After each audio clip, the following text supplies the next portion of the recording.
Yeah, soldiers, it's your boy Amelia coming to another video, and after a little bit of teasing, I'm releasing Chapter 1 of me reading the Pokemon fanfic, Traveler by the Straight Elf.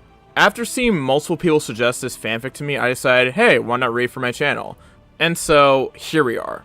But before I get into this, shout out to my social medias, they're in the description, and this is a bit of a experimental fanfic type series. I wanted to see decent engagement on the series, so I'm going to be setting a like goal for me to continue reading the series. If we hit that like goal, I'll continue reading the series, because this is, again, a more of an experimental type series, because I have never read a Pokemon fanfic on my channel, besides the one I wrote, and I really do not know how this will do, so that's kind of why I have to kind of set a like goal for the series. Though this series kind of does really well, I'll probably take the like goal out because, I mean, that'll definitely let me know that you guys really want me to continue reading this series. But the like goal that I'm going to be setting for Chapter 1 is 150 likes. If you hit 150 likes, I will read Chapter 2. Stay tuned for Legacy, and I'm pretty sure Kakashi Uchiha released earlier this week, so I hope you guys enjoyed that video. If you have any positive or negative opinions about the video itself, let me know in the comments below. And if you like the content, like and subscribe. It's pretty easy, and it really does help me out. Now, with all that nonsense out of the way, let's get right into Chapter 1 of The Traveler, The Rookie. Here we go. Chapter 1, The Rookie. Today, he reflected, was the most important day of his life. He had been eagerly waiting for this ever since he had been old enough to understand when he would get a Pokemon of his very own. Ash had been weighing the pros and cons of the Kanto Stars for months now, and he had decided that he wanted a Charmander. Ever since he had seen a trainer win a tournament with a Charizard on the television, he had wanted one. The fire Pokemon was strong even when it was young, and only got stronger as it aged and evolved. He had made sure to get to bed early last night so he wouldn't be late to Professor Oak's lab. His alarm clock had been set an hour earlier than it needed to be, and he had made sure his mom knew to wake him up at the time his alarm was supposed to go off. There was no way he would be late. It turned out that his plan worked great. Ash was ready to go to the lab whenever his mom was done worrying over him. She was fussing over him and making him promise to stay safe, although she wished him luck just as much. He just let her worry since she might not see him for a long time. Instead of listening, he just envisioned himself becoming champion with his future Charizard at his side. "Oh!" his mother exclaimed, looking past his shoulder at the clock. "You need to get going if you want to get to the lab on time. Make sure you come back here and say goodbye before you leave. I'll have your backpack ready." Ash smiled at her and nodded, the excitement killing any words he might have said. He walked off in the direction of Oak's lab, and he smiled and waved to some of the people that wished him good luck on his journey. Pal was such a small town that everybody knew that he and a few other kids would be starting today. In no time at all, he was at the large white building. Its windows looked shiny in the sunlight, and he saw that 3 other kids were staying at the front doors. Ash walked up nervously, but before he could greet them, a familiar, irritating voice broke out from them. "Oh, look," Gary said arrogantly. "It's the loser. I'm surprised you even showed up. We all know that I'm going to beat you." Ash gritted his teeth but said nothing. The other 2 kids, a rather short boy named Jonathan and a pretty girl named Amelia, looked uncomfortable with Gary's teasing but were too meek to protest against him. They just looked down and kept their eyes away from Gary. Finally, Ash snapped. "Shut up, Gary! I'll beat you when we get our Pokemon." "Yeah, right," Gary smirked. "A loser like you doesn't have any chance against me, but let's do it. I'll show you what it means to be a real trainer." Ash tightly nodded, glaring at Gary. He reined in his temper, not wanting to start a fight the day he got his first Pokemon. He would just have to beat him in their battle. The next few minutes passed in silence. Gary dismissed them all, smiling cockily while he leaned against the lab's wall. Ash stood quietly for a few moments before he walked over to Jonathan and Amelia. They quietly began to chatter about what Pokemon they wanted and how they would start off. Jonathan and Amelia would be traveling together, and they invited Ash to go with them. Ash quickly accepted. He didn't want to be on his own yet, and going with Gary wasn't likely to happen. Not that either of them would want to travel together to begin with. Finally, the glass doors nearly slid open. The soon-to-be trainers rushed in eagerly, wanting to be the first to get their Pokemon. Gary pushed past the rest of them, and Ash was forced to the back. As they entered the cold lab, a short woman in a pristine white lab coat greeted them. "Hello," she said warmly. "You must be new trainers I was told about. Follow me and I'll take you to Professor Oak." Gary chatted with her as she led them to the professor, but Ash was too nervous to listen. He and the other two kids shared anxious glances as they moved into a small room to the right of the main lab. Inside was a small table that had 3 Pokeballs on it. Professor Oak stood next to it and smiled reassuringly at them, and greeted them all by name. The familiarity loosened the tension they were feeling, although Gary didn't need it. He had an overabundance of confidence as it was.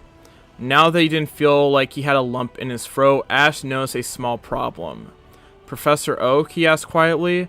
Oak looked at him curiously, and despite knowing the man for years, Ash found himself regretting speaking up. "There are only 3 Pokeballs." Oak looked confused for a moment before he realized the problem.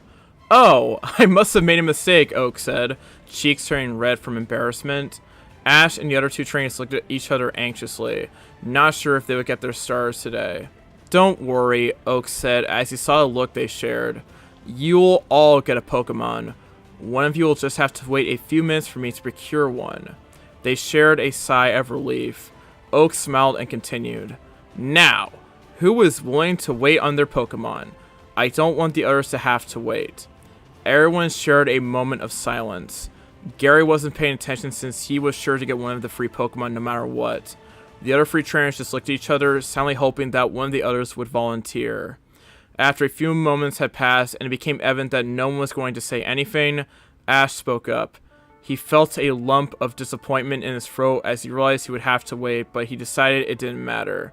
As long as he got a starter, it was fine. "I'll wait," he said sadly. Oak looked impressed with him and smiled. "Good. Just let the others get their Pokemon, and I'll see if I have any others ready." Oak turned away from him and addressed the others. "The Pokeball to the left is Bulbasaur, a Grass type. The Pokeball in the middle is Charmander, a Fire type. The Pokeball in the right is Squirtle, a Water type. Each of them have their strengths and weaknesses, but a skilled trainer can use any of them very well." Ash watched enviously as Gary pushed in front of the others and grabbed the Squirrel's Pokeball. Gary released a small blue turtle and sized it up. Apparently found it to his liking because he smiled at it. Jonathan chose the Charmander and let out of its ball as well. He looked at the orange lizard in awe, and laughed when the Charmander curled up in a ball and tried to sleep. The other boy tried to pet it, and the Charmander lazily looked up at him. Amelia picked the Bulbasaur. The Grass type looked pretty calm and began to investigate its surroundings.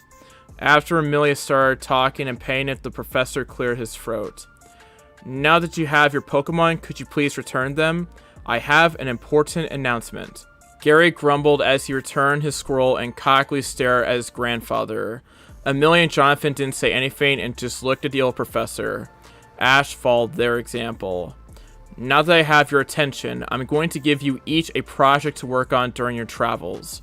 You see, recently I invented a machine called the Pokedex. It collects a detailed amount of information on Pokemon, but I need someone else to search the world for me. I'm too old to gather them myself, so I'm entrusting each of you a Pokedex to collect the information for me." With that said, he opened up a small bag on a table in the corner and withdrew 4 small red computers. He handed one to each of them, and Ash looked curiously before wondering why he had 4 Pokedexes ready but only 3 Pokemon. Professor Oak?" he asked. The old man looked at him after he had given Gary a Pokedex. "Why did you have 4 Pokedexes but only 3 Pokemon?" "I have lots of Pokedexes in that bag," Oak explained. He turned back to new trainers. "Once you activate the Pokedex and put your information in it, it will serve as your identity. Now the Pokedex gives you information on any Pokemon you come across. For example, it will give you what type it is, what it likes to eat, what species it is, and will tell you what moves it knows." Ash's eyes widened as he heard just how much the Pokedex could do. Professor Oak continued to list its features, which revealed that it had information like the Pokemon's habitat, gender, and a detailed description on the species. When he scanned something with it, the Pokedex would give a basic summary of the Pokemon, but to learn more about it, he had to actually open it up and read. Now that you know what it can do, I suggest you all go outside and get ready for your journey. Make sure to activate the Pokedex at your earliest opportunity. Ash, please stay in here. Ash grudgingly nodded and waved Jonathan and Amelia goodbye. Oak said something to his grandson before Gary ran out of the lab. The professor left the area to get Ash's new Pokemon. He hoped that Oak could find him a Charmander. We'll wait for you. Don't worry, Jonathan said with a smile. Just come meet us at the gate when you're ready. Amelia still has to get her back anyways. He grinned and thanked them. When they left, he searched around the small room for a chair. After he found one, he sat down and impatiently waited for Professor Oak, although he made sure to activate the Pokedex while he was waiting. It was a simple process that began once he turned it on, and all he had to do was put his name and other information into it. Activating the Pokedex only took a few minutes off his wait. He tried to count down the time and keep himself from fidgeting too much, and by the time he counted to 20 minutes, Ash thought he would go crazy.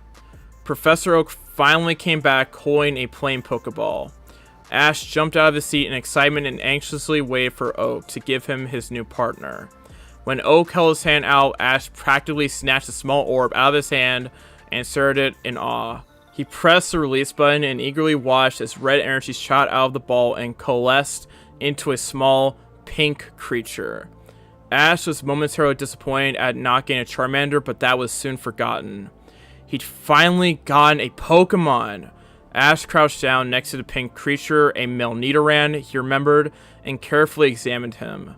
The Nidoran looked at him curiously and twitched its ears. The new trainer grinned but didn't pet him. He remembered that they were supposed to have poisonous barbs on them. Ash stood up and aimed the Pokedex at Nidoran. The small creature looked up at him and its right ear twitched again. The Pokedex scanned it and gave Ash a summary on Nidoran. Nidoran, the poison pin Pokemon. It stiffens its ears to sense danger. The larger its horns, the more powerful it secretes venom. This Nidoran knows the moves Peck, Focus Energy, Confusion, and Leer. Its ability is Poison Points, which poisons Pokemon that use physical moves against it. How big are its horns compared to other Nidoran? He asked the professor. Oak looked closely at it for a moment before answering. Quite large, he admitted. This is an impressive specimen of its breed. It will do quite well no matter what you use it for. I must admit that it has quite the advantage in knowing Confusion. One of its parents must have been a psychic type. Ash grinned at that and looked at Nidoran. Do you want to be friends? The Nidoran just looked at him and twitched his ears before nervously looking around. Ash remembered that they were supposed to be one of the more nervous breeds of Pokemon and kneeled down. Maybe if you look smaller, it will be more comfortable. He held his hand out and the pink creature cautiously stepped forward. Nidoran sniffed his hand and didn't try to attack him and calmed down a bit. After Nidoran seemed to be calmed down, Ash returned him to his Pokeball and thanked Oak. Ash could barely hold in his excitement at finally having a Pokemon. Who needed a Charmander? He had Nidoran, which evolved into a pretty powerful Pokemon. As he walked out of the lab, he noticed that Gary was waiting outside with a cocky smile on his face. Ash gritted his teeth as he saw Gary and withdrew his Pokeball. What took you so long, Ashy boy? Gary asked as he released his Squirtle. The turtle tried to mimic its owner's pose, but fell over doing it. Ash had to hold back a laugh as the turtle got back up, but the Squirtle still noticed. Come on, Gary said, annoyed at Ash's laughter. I bet a squirrel can beat your Pokemon easy. Ash grinned and released Nidoran. The small Pokemon scratched its large ear when it came out and looked at Ash. Hey Nidoran, can you beat that squirrel for me? Ash said. Nidoran looked over at Gary's Squirtle and growled, exhaling its large, poisonous barbs. Squirtle shrunk back a little, clearly intimidated by the dripping beads of poison. Ha!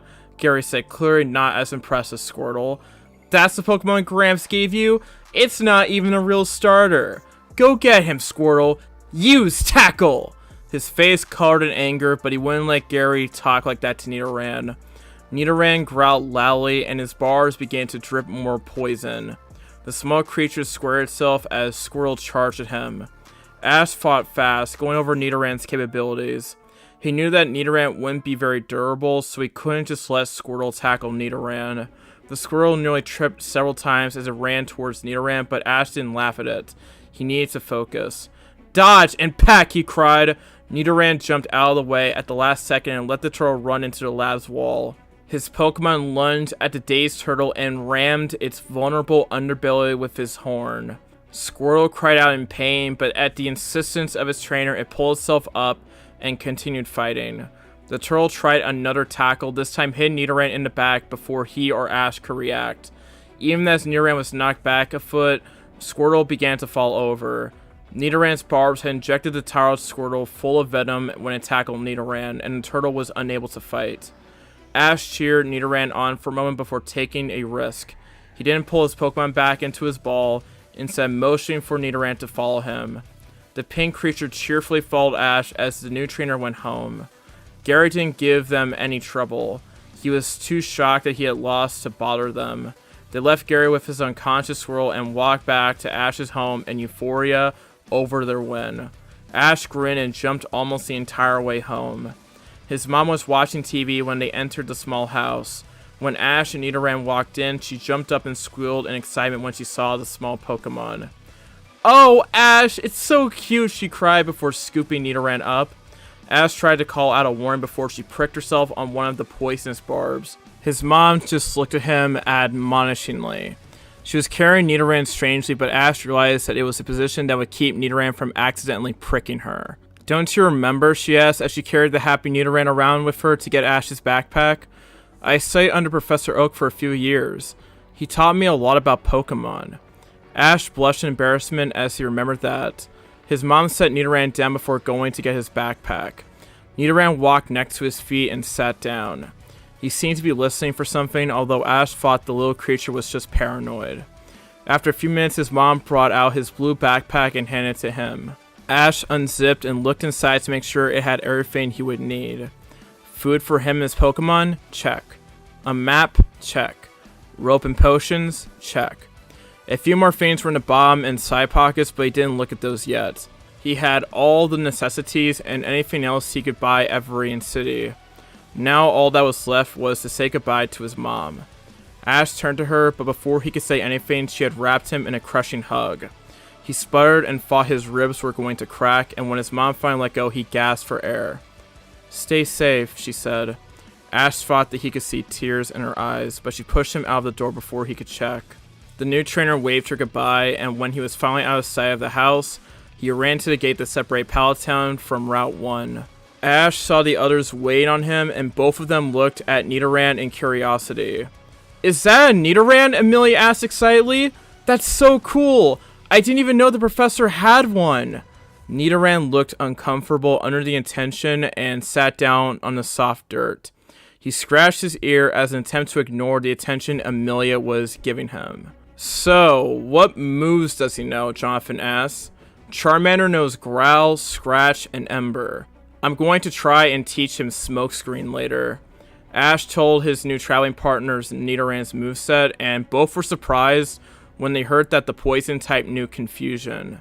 "Wow, you're really lucky," Jonathan said. "But I think we need to get going. My mom got to Viridian City in 3 days, and I want to beat her record." Ash and Amelia grinned and nodded their assent. They wanted to get their journey underway just as much as Jonathan did. With that, they set off down the worn dirt road of Route 1, eager to venture out into the world.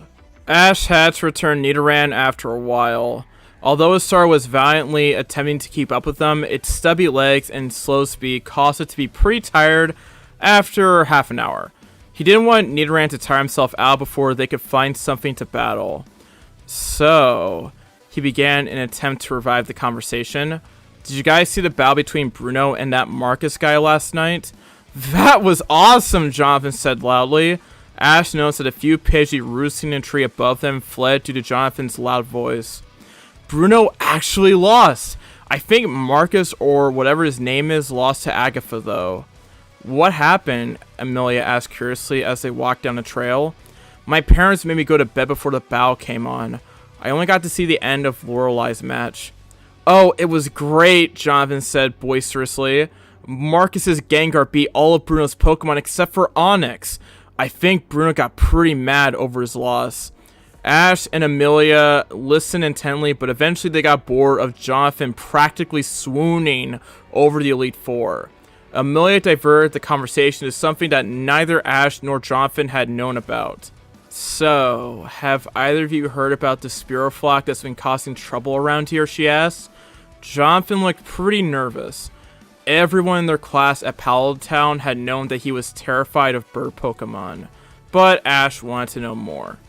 I thought that Professor Oak had driven them off a few weeks ago, Ash said, reflecting back to the day that Oak had left with his gigantic Dragonite. Gary had been bragging about being taught by his grandfather all day after that. He did, Amelia confirmed, but they came back. I heard they've been attacking trainers, so we should probably be on guard. My older sister in Viridian City told me that the Pokemon Center there has been getting a lot of her people in from them. Jonathan groaned and kept a hand on his Pokeball. Ash noticed that he was quickly glancing around at the trees as if he was trying to spot the flock. Too bad none of us have an electric type, Ash said. Nidoran doesn't have any moves for a lot of Pokemon at once. How about you guys? Bulbasaur knows Vine Whip and Sleep Powder, Amelia said off the top of her head. I'm going to teach him Poison Powder and Razor Leaf soon, but right now, I don't think he could do very much against a flock of Spearow. They would have way too good of a type advantage. Ember would be able to fight off a few of them, Jonathan whispered as he continued searching the area for birds. Both Ash and Amelia looked at him oddly, but he would have to get closer before he could really do anything. Ash shrugged. They would just have to run if they came across the flock. For now, it seemed like the sun was about to set. Hey guys, it's getting dark. Do either of you know how to set up a camp? Jonathan and Amelia shook their heads. Ash sighed, realizing that he probably should have asked someone to teach him before setting out on their journey. It looked like the first night would be pretty uncomfortable. They continued on for a bit longer before reaching a place that would be comfortable to sleep in. It was a small clearing surrounded by trees. The clearing had decent cover from any surprise rainfall they might get and was out of the way enough to keep them out of trouble. At least they had all remembered to bring their sleeping bags. Ash thought as he laid his out on the ground. Jonathan was out searching for logs or something to burn while Amelia had begun to divide up small portions of food for them. Ash had to find a place to get more water in case they ran out in the morning. Their large, thick plastic water bottles still had plenty in them, but none of them were willing to just play around in the wilderness. They'd all heard too many horror stories of kids getting lost and being found after they died from the wild. None of them wanted to be like that. Ash yawned and wondered where Jonathan was. He definitely wouldn't be in any trouble. The Pokemon around Palo Town tended to be young and weak and wouldn't want to mess with a Charmander. But he wasn't the smartest guy in class and could get lost. Anyone could get lost when it was this dark, although Charmander and its tail flame would come in handy. Just as he and Amelia were beginning to get worried, they heard a rustling at the edge of the trees. Amelia released her Bulbasaur, and Ash was just about to release Nidoran when they realized it was Jonathan. Their friend stumbled into the dark campsite with his arms full of small branches and other foliage. Both of them were in awe of how much Jonathan had managed to carry and didn't say anything as he threw the massive pile into a small circle of stones they had created and collapsed near his sleeping bag. He was barely visible in the dim light from Charmander's tail, but Ash could see him tiredly point at the pile of fuel. "Catch that on fire," he said with a yawn. Charmander shot a small stream of flame onto the brush before walking over next to his trainer and curling into a ball, although the lizard was careful to keep its tail flame away from Jonathan. "Put that out before you guys fall asleep," Jonathan said tiredly. Ash nodded and got off of his sleeping bag so that he could scoot closer to the fire's warmth. He released Nidoran, who seemed rather happy with the small camp. The small creature sniffed around for a few moments before sitting next to Ash and staring at the fire. Ash heard snores coming from his left, which meant that Amelia had fallen asleep. He smiled as he thought of his two new traveling partners. Jonathan and Amelia had been good friends at school, but they hadn't really associated with him very much. In fact, the only thing he had really known about them was that they would be leaving on their Pokemon journeys, just like him. The rest of the class had been either too young or deemed too irresponsible to leave Pallet Town. He was pulled out of his thoughts by Nidoran, who seemed to be growling at something. Ash frowned in concern and stayed silent as Nidoran's ears twitched. If there was something out in the woods, it would definitely be Nidoran to realize it. After a while, Nidoran relaxed, but Ash was still on edge. He hadn't realized just how nervous sleeping in the wilderness could make him. Ash grew less tense, but he still tried to listen to the forest.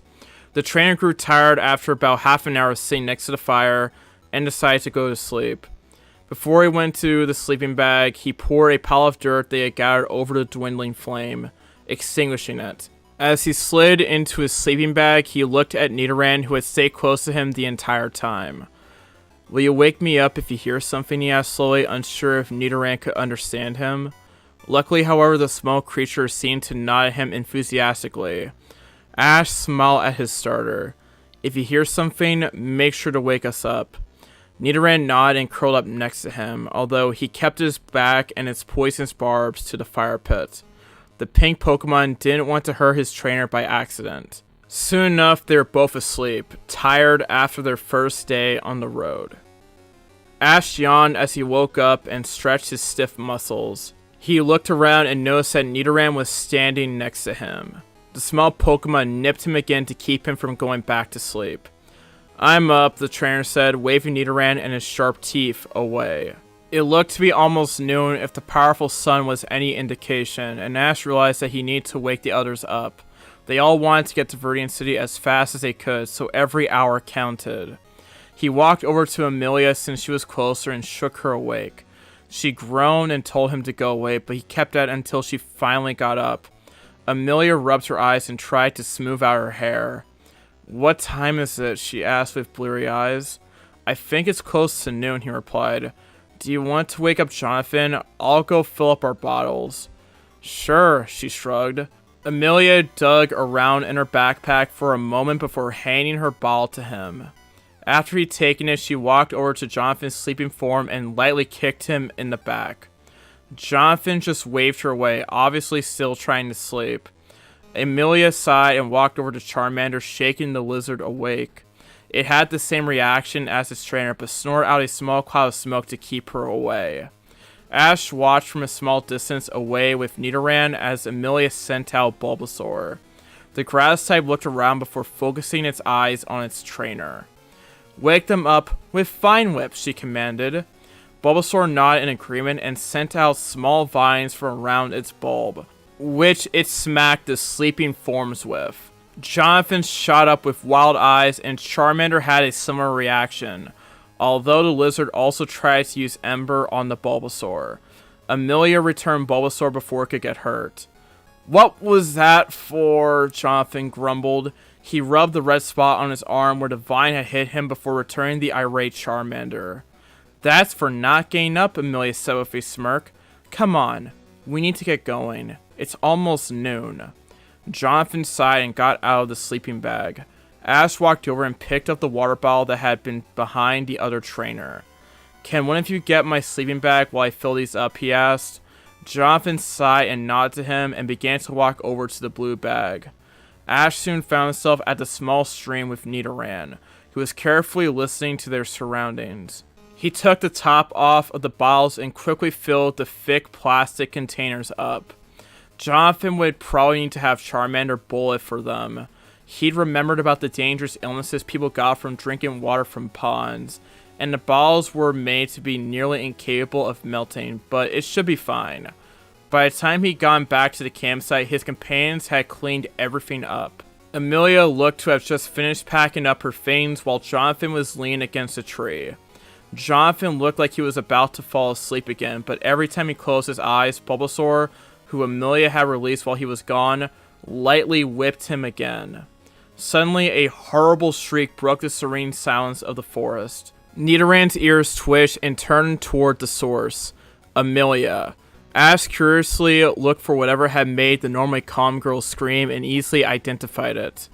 A small purple Rattata was pawing at her backpack and had completely ignored Amelia. She flushed from her embarrassment as screaming and turned to Bulbasaur.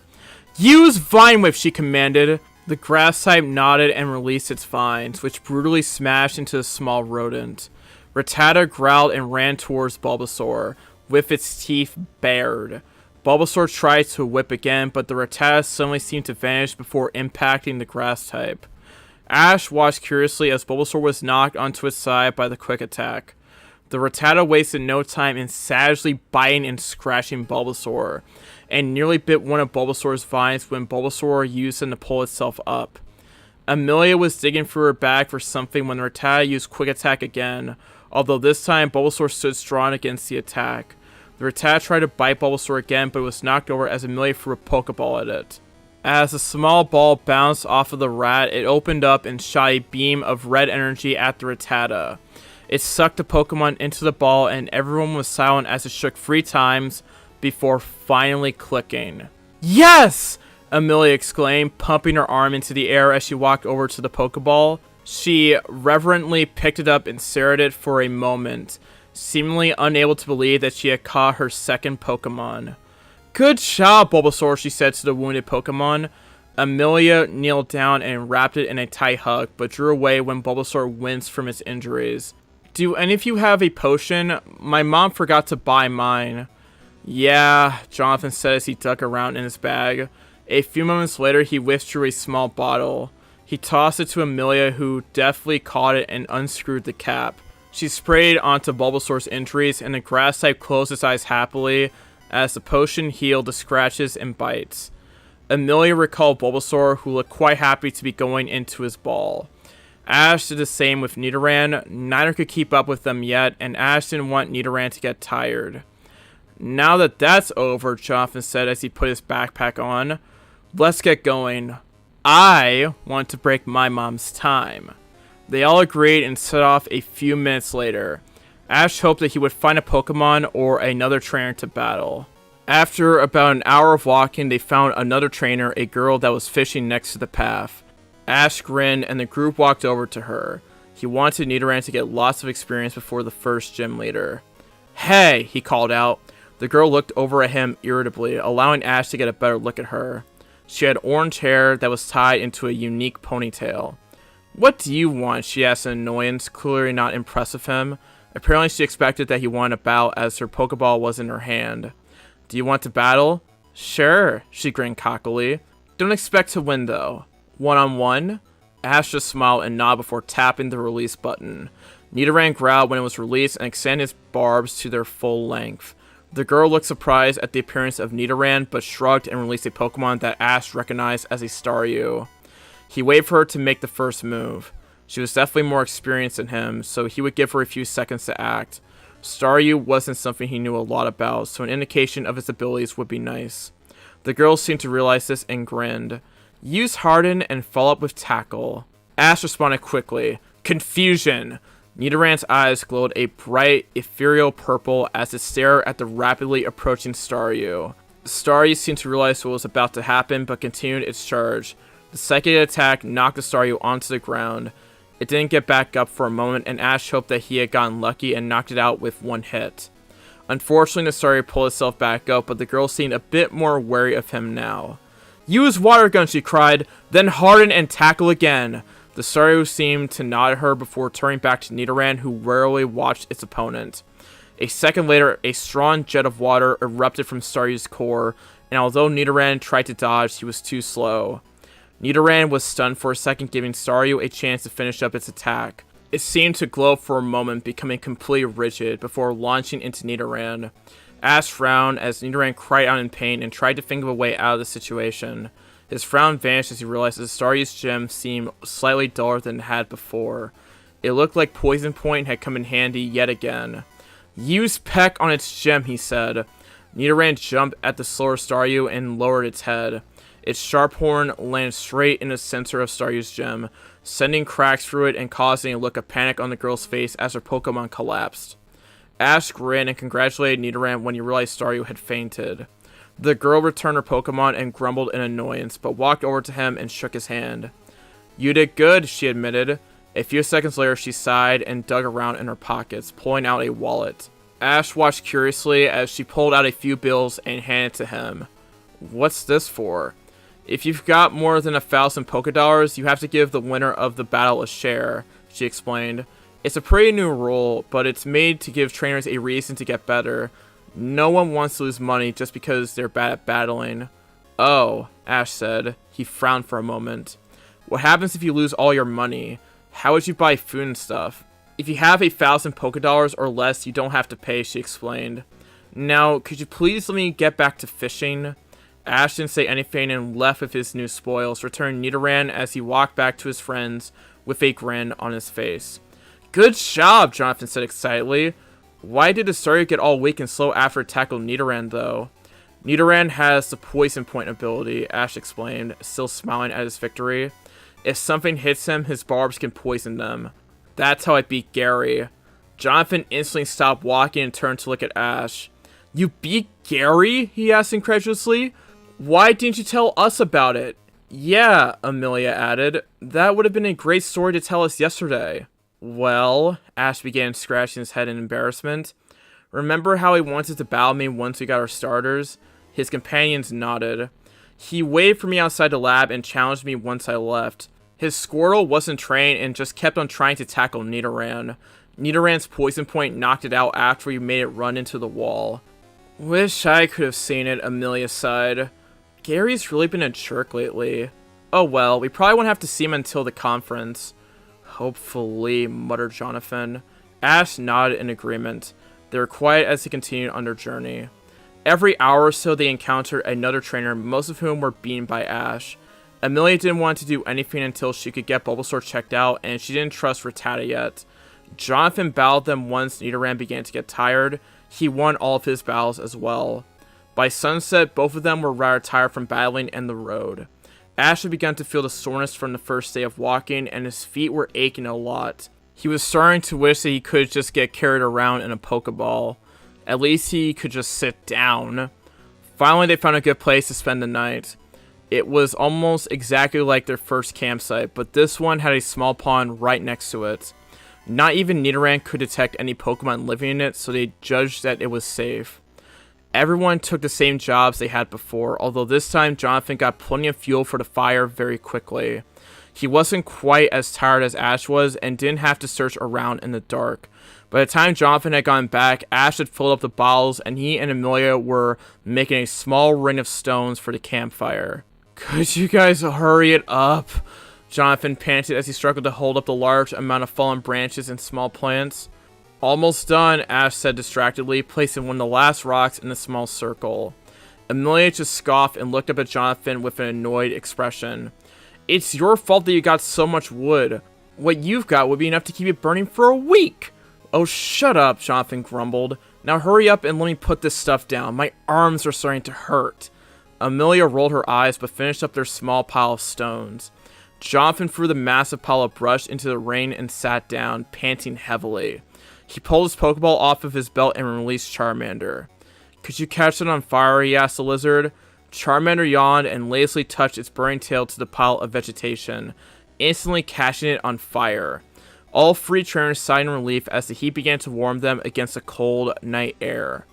Charmander watched the dancing flames for a moment before walking over to Jonathan and curling up by his side. Jonathan idly patted his head as he began to talk to the others. "So, the first gym leader is a rock trainer, right?" he asked as he continued petting Charmander. Ash and Amelia released their Pokemon as well, although Amelia kept Rattata in its ball. Apparently, she still didn't trust the rodent. "Yeah, his name is Brock," Amelia replied, leaning onto Bulbasaur. "My sister met him 2 years ago when she started out. He's supposed to be the weakest gym leader, mostly thanks to inexperience, but Jessica said he was still pretty tough." "Of course he is," Jonathan snorted.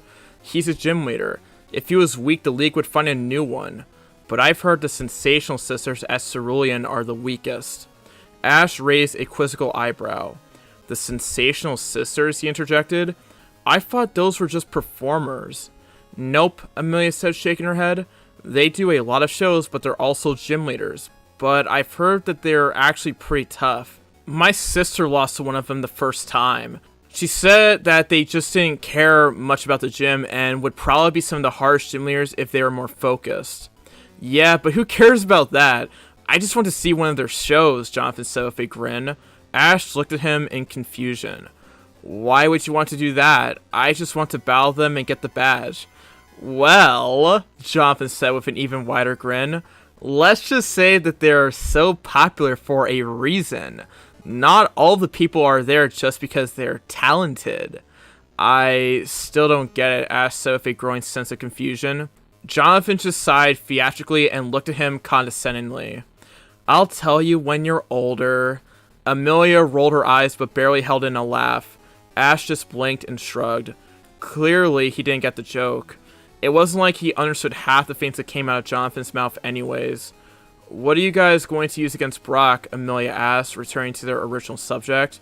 I'm just going to use Sleep Powder on whatever he sends out, and then use Vine Whip or Razor Leaf if I'm able to teach it to Bulbasaur. I'm about to look at Nidoran's entry on the Pokedex and see what moves he learns, asked Sophie shrug. If there's something that would be effective against Brock, I'll try to teach it to him. If not, I'll either find another way or catch a Pokemon that can. How about you, Jonathan? Oh, that's easy, Jonathan said slowly, putting down his Pokedex. He had pulled it out and seemed to be looking at the information on Charmander. It says that he can learn Metal Claw pretty easily. I'm going to wake up early and try to get him started on it. Of course, he said with a grin. My dad says there's a loophole for fire types. Really? Amelia asked with a suspicious tone. What is it, and why would he know about it? I really don't know if I should tell you, the trainer said playfully.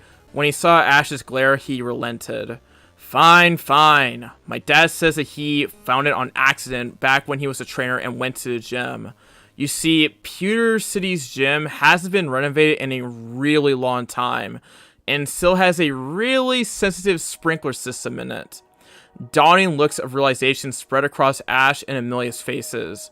Jonathan looked rather proud of himself, judging by the imperious smirk he wore. Wow, Ash whistled. Looks like you'll have a pretty easy time in Brock if you use a fire attack. I'd have thought they'd get that fixed in a rock-type gym. Well, they didn't, but... Jonathan frowned. I really don't want to take advantage of that unless I have to. It wouldn't really be a win, would it? Just me taking advantage of a loophole. Ash and Amelia nodded their understanding.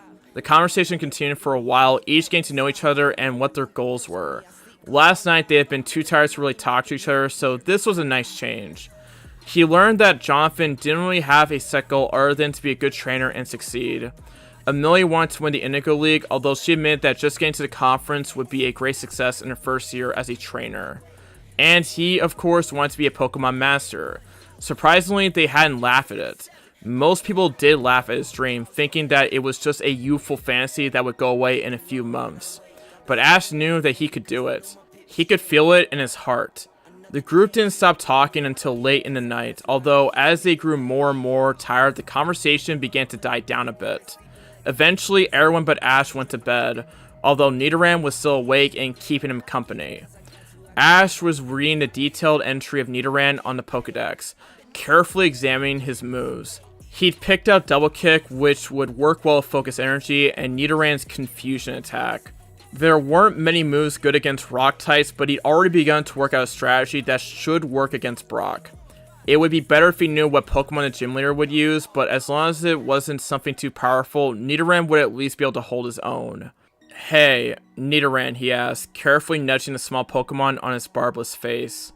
Nidoran sleepily looked up at him, his large ears twitching. Do you think you could learn how to use Double Kick? Nidoran nodded before walking over next to the empty sleeping bag and curling up into a ball. Ash wasn't sure if the nod was to get him to shut up and let Nidoran sleep, or if it was a real confirmation. It looked like he would have to find out tomorrow. Ash got into his sleeping bag after putting out the fire. It had been a long day. He was woken up by a stinging sensation on his face. Ash yelped and stood up, but got caught in his sleeping bag. When he had untangled himself and escaped it, he glared at the culprit. Bulbasaur just stared back at him with unblinking eyes. Ash eventually broke the stare and grumbled as he stood up. Nidoran obediently stood next to him as Ash dug around in his backpack for food. Nidoran quickly snapped up the pieces of food Ash put on the ground in front of him and looked at the trainer with begging eyes. Ash sighed and gave him a bit more, but put the food away after he got his sandwich. "Why'd you have Bulbasaur whip me?" he complained to a smirking Amelia. "It was a lot funnier when I got to see it happen to Jonathan." "Stop complaining," Amelia retorted. "The rest of us have been up since 7. You just stayed up too late." "Wait, what time is it?" Ash asked in a panic. He didn't want to waste more time by oversleeping. "Don't worry, it's just 9. We don't want to waste time any more than you do. We've got another day or so of traveling." He sighed in relief and recalled Nidoran before beginning to clean up his sleeping bag. Ash finished his sandwich as he shoved the highly compressed sleeping bag into his backpack. One thing he noticed was that he was much sorer than yesterday, and every move brought aches and pains. "So, where's Jonathan?" he asked, not noticing the other boy anywhere. The entire camp was packed up and their water bottles had been filled again, but Jonathan wasn't even at the small pond. Maybe he was trying to teach Charmander Metal Claw. "He's trying to teach Charmander that move he was talking about last night," Amelia explained as she recalled Bulbasaur. "It's actually pretty funny." "How?" Ash asked with a raised eyebrow. "John has no idea how to teach it," she said with a grin, sitting down on the soft dirt. "He's just been telling it to harden its claws or something like that." Charmander just looks at him and tries to go back to sleep. "So it's true that Pokemon take after their trainers?" Ash said with a grin, laughing at the image Amelia had painted. She laughed as well, but an annoyed voice broke it. "Oh, shut up," Jonathan said as he stumbled into the camp, breathing heavily and covered with ash. Both of them stared at Jonathan, slowly taking in his disheveled appearance. "I wish someone had told us how we're supposed to teach Pokemon moves," he complained as he collapsed onto a rock. After Charmander started trying, he ended up concentrating so hard that he snorted out a bunch of fire. "Did you put it out?" Amelia asked in alarm. "Yes, mother, I put it out," he scoffed. "It got me covered with a bunch of soot and dirt though, and Charmander didn't help at all. He just went to sleep while I did all the work." Ash grinned at the story. "Do you need to clean up?" "Nah," Jonathan replied, although he flushed for some reason. "I actually only have one set of clothes, so I can't exactly wash them in the pond. It would hold us back too long anyways." "Why do you only have one pair of clothes?" Amelia asked. "That's disgusting! You can't just wear one set the entire time we're on the road." "Well, I sort of got in a rush when I was packing," he said in embarrassment, scratching the back of his head. "But I left a few pairs for your sister and aunt last time we were flown to Viridian. If they threw them out, I'll just buy a few other pairs with the money that I won." Amelia just sighed, clearly used to these sort of things. Ash decided to get onto another subject before they headed out. "Are you going to let your Rattata out?" he asked curiously. "Bulbasaur is still hurt, and you might need him to protect against wild Pokemon." Jonathan seemed to agree with him, judging by the vigorous nod he gave. Amelia flushed and looked down at the rodent's Pokeball, light tapping it in apprehension. "I'm still kind of scared of him," she admitted. "He hurt Bulbasaur pretty bad, and I'm afraid he's going to try and attack me if I let him out." "Well, you've got to do it eventually," Jonathan said with a shrug. "Better to make friends with him now than later. I say you do it before we leave camp. We've got time to spare." "Fine," she said. Amelia began to search in one of her backpack's pockets before pulling out a small piece of Pokemon food. "Could one of you let your Pokemon out?" Both of them nodded. They tapped the button on their Pokeball and the red energy soon coalesced into Charmander and Nidoran. Both looked around curiously, but seemed to understand what they were released for when Amelia released Rattata. The rodent hissed when it was released, and all the fur on its back stood up. It bared its sharp teeth at them all before growling at Amelia, who had kneeled to the ground and was holding out the food. Rattata looked like it might try to bite her when she began speaking, but a loud growl by Charmander and the sound of Nidoran's barbs extending rid it of that idea. "Listen," Amelia said firmly. "You might not like me right now, but I want you to. And if you keep on like this, you're never going to be released from your Pokeball.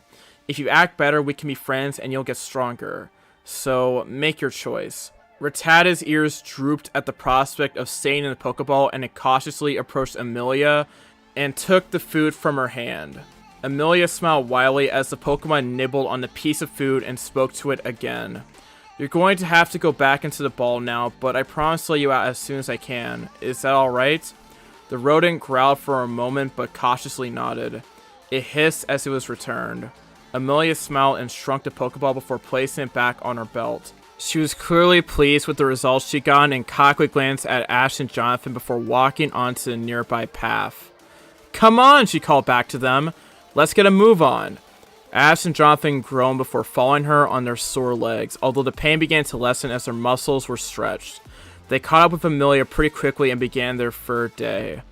It progressed much the same as the last day. None of them were really concerned with getting to Viridian City very quickly, instead opting to enjoy the traveling and the frequent battles. Nidoran had recovered admirably from his battles the previous day and seemed to be itching for a fight against the other trainers. Jonathan had his own share of battles, winning most of them, more than making up for any losses, but eventually decided that Charmander had had enough. From that point on, about 4 hours after they started walking, it was just Amelia and Rattata and Ash and Nidoran's insatiable appetite for battling. Amelia had proved to be pretty good as well. She was about the same level as Jonathan and learned how to take advantage of Rattata's small size and surprisingly ferocious temperament rather quickly, and only lost 2 of her 5 battles. Ash kept his unbroken streak, much to the annoyance of his companions.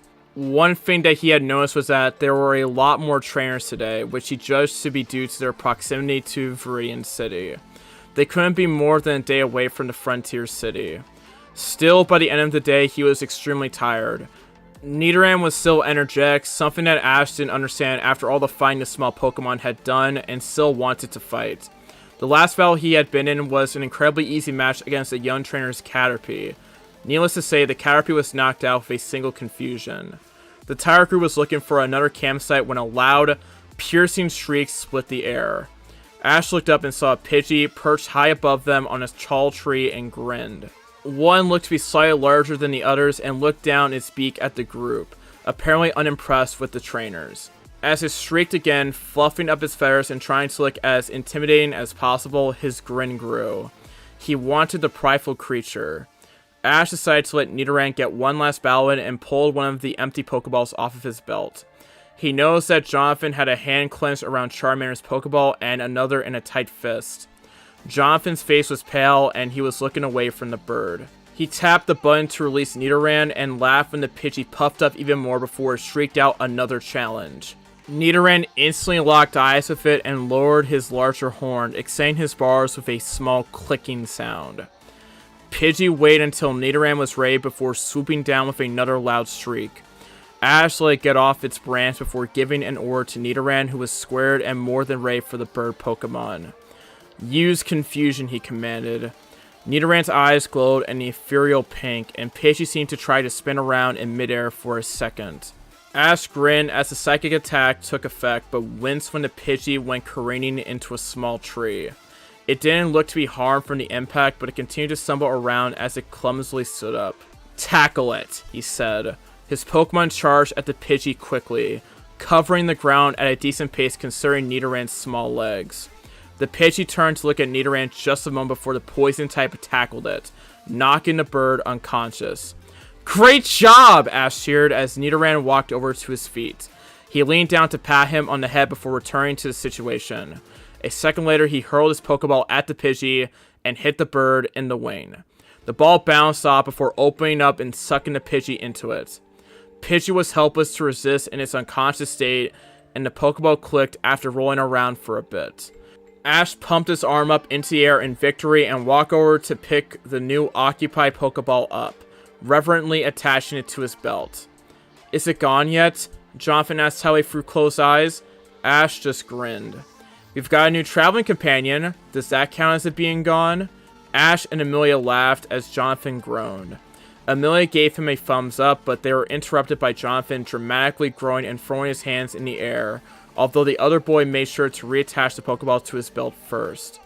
Why would you catch the feathered menace? He lamented, falling to the ground and burying his face into his hands. It's probably going to watch me at night with those cruel, beady little eyes. Wait, since when did you use words like that? Amelia asked. I didn't even know you knew what menace meant.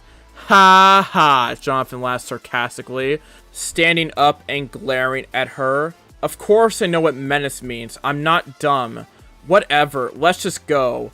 I don't want any more of those monsters to find us. The other two rolled their eyes but followed him as he stalked down the path. Jonathan kept a close eye on all the trees they passed, searching for any bird Pokemon. Why are you so scared of bird Pokemon anyways? Ash called, recalling Nidoran. There are a lot of Pokemon a lot scarier than them. I'm not scared of them, the other boy said in a very high voice. I just don't like them. Oh, here we go, Amelia groaned, apparently knowing what was about to happen. You'll be sorry about asking him about that later. Shut up, Jonathan growled, turning to face Amelia. It's your sister's fault anyways. What happened, he asked curiously. Ash had met Amelia's older sister a few times before, although he never talked to her very long. She seemed nice. Maybe she just liked messing with Jonathan. Amelia laughed. She was showing off her new Murkrow after she got back from Johto while John was over a few years ago. John spent the night and that stupid bird decided to watch me sleep, Jonathan said irritably. I woke up and saw those creepy, glowing red eyes staring at me and freaked out. That stupid bird got scared and decided that I was dangerous, so it used Nightshade on me. That's when everyone woke up. Yeah, because you were screaming like a little girl, Amelia said, although there wasn't any bite to her words. Besides, it's not like it hurt you that bad. Didn't hurt me that bad, Jonathan asked incredulously. Ash noticed that they seemed to have forgotten about him. Apparently this was an old argument between them. I was sick for a week and still have nightmares about that damn bird. Amelia rolled her eyes and waved her finger at him disapprovingly. Language, she said condescendingly. What would your mom say if she heard you say that? Don't remind me, Jonathan grumbled. Remember that one time when Ash decided to put an end to the conversation. He was tired, and their reminiscing was starting to get on his nerves. Even if the story about the Murkrow was pretty funny. I see a place we could set up for the night, Ash interjected, pointing out a small area a few feet away from the trail. Several picnic tables and chairs were there, making it much nicer than the other places they'd stayed. Another pond was next to it and reflected the sunset. Jonathan grinned and walked over, leaving Amelia behind and huffing in annoyance. Ash shrugged and followed sluggishly. They quickly delegated the responsibilities again, although Jonathan groaned when he realized he'd have to get the firewood again. Ash didn't envy his job, not Jonathan was half as sore as he was. Ash didn't focus on him too long, instead refilling everybody's water and releasing Nidoran. Pidgey, though, stayed in the ball. It would probably be best to wait until morning before releasing the bird. By then, it would be completely recovered. Soon enough, everyone had completed their routine, and Jonathan came back with a much smaller pile of brush than usual. Ash knew that for once, he wouldn't be the one putting out the fire. He just wanted to sleep. He rolled out of his sleeping bag and got in, feeling Nidoran burrow into his side. The last thing he heard was the muttered conversation between Amelia and Jonathan, filled with laughter and jokes. Ash practically leapt out of his sleeping bag as a sharp pain erupted throughout his side. All of his fatigue vanished as he glared down at Nidoran, whose ears were twitching. The small creature's eyes were nervously glancing around the campsite, and Ash realized that something was wrong. Jonathan and Amelia were still sleeping, but Ash resolved to change that. He quickly skirted around the small ring of stones and the smoldering remains of the fire and lightly kicked Jonathan in the back. The other boy groaned and turned over but didn't wake. Ash groaned in annoyance and kicked him again, this time much harder. It wouldn't really hurt Jonathan, but it might give him a small bruise for a few days. This time it worked, and Jonathan snapped up and glared at Ash. Don't say anything, Ash said sternly. Nidoran thinks something is wrong, so we should probably get out of here. The other boy grumbled a bit, but began to pack up his things. Ash walked over to Amelia and repeated the same process he had done with Jonathan. She was a much lighter sleeper than either of the boys and scrambled out of her sleeping bag on the first light kick. Is something wrong? She asked once she'd awoken. Ash nodded and explained the situation. Amelia seemed alarmed. She always read about Pokemon in school, so she probably knew that Nidoran were good at sensing danger, and quickly packed her things. Ash got all this stuff packed pretty fast. He'd only taken out a sleeping bag and a small bag of food for Nidoran, so there wasn't much to do. By the time he was done, Amelia and Jonathan were impatiently waiting next to the tables. Just as he began to walk over, recalling Nidoran as he did so, he heard what seemed like dozens of loud, shrill cries. All the trainers' eyes widened as they recognized the familiar call of a flock of Spearow. "Crap!" Jonathan exclaimed as he began running down the path. "Run!" Ash and Amelia were only too happy to follow suit and ran down the path after their friend. Neither could run as fast as Jonathan. He was one of the fastest kids in Pallet Town, but they managed to keep up as they ran from the flock of Spearow. Ash could hear the flock's wings beating as they continued to cry out. He took a chance and looked behind him for a moment. Ash instantly regretted that decision. Several dozen Spearow were following the group, and some had even begun to overtake them. He could see that several had managed to get in front of Jonathan. The trainer hoped that they would get bored, but after what Amelia had said about them, he doubted it. Spearow were notoriously fierce when protecting their territory, so the only way they would escape the flock was if they passed the unseen barrier that marked the end of the flock's land. Of course, their territory might be too far to escape from, especially if they were led by a Fearow. As if to confirm his fear, he heard a deeper, more intimidating squawk that rose above the chorus of Spearow. Ash cursed and focused on running, doing his best to ignore his sore muscles and the fatigue that was rapidly building up in his legs. He could see that his friends were slowing down as well, although both were still managing to keep ahead of him. Even as his body began to slow down, the burst of adrenaline he'd received when he saw the flock chasing them fading, he focused on just running. The sound of air being displaced by the Spearow just a few feet behind him kept him going. Until he tripped anyways. Ash cried out as he fell onto the rough path and skinned parts of his forearms. The others turned back to look at him in panic, but he tried to get them to move on. The Spearow wouldn't kill him. Very few people were killed by Pokemon, and those that were either killed due to an accident, their own negligence, or one of the powerful raging Pokemon like Gyarados, even if they would probably hurt him a bit. Jonathan and Amelia could just find help and come back to get him. "Run!" he shouted at his friends, even as the cause of the Spearow grew ever closer. "I'll be fine!" Jonathan was all too happy to follow his orders, probably too terrified of the birds to do anything helpful anyways. But Amelia hesitated for a moment before the rapidly approaching flock and their fierce cries got her to leave. Ash closed his eyes and covered his head, anxiously awaiting the sharp beaks and claws that were sure to come. He waited for a moment and was surprised when nothing happened, although he could still hear the Spearow just behind him. Suddenly, he heard a deep voice call something out. Ash began to look up just to be nearly blinded as a blindingly bright bolt of electricity arced through the air before striking the flock behind him. Ash hissed in pain as his vision went completely white and focused on what he was hearing. The trainer could hear small thumps as the Spearow hit by the bolt of lightning fell to the ground. Ash's vision was beginning to clear up, but he still couldn't see very well. He began to stand up when he noticed that almost every Spearow seemed to have been knocked out, but went back down as he heard the Fearow's annoyed shriek. He looked back up and managed to see a glimpse of a massive, dull, orange bird flying at a high speed towards the direction of the voice that had probably saved him a lot of pain. Ash's vision finally cleared aside from a few flashing spots, and he managed to lock his eyes onto the Fearow as it swooped downwards. Ash saw a yellow canine-like Pokemon that was shooting small bolts of electricity off of its body as it casually dodged the large bird, who nearly face-planted into the ground before pulling up at the last second with a loud call.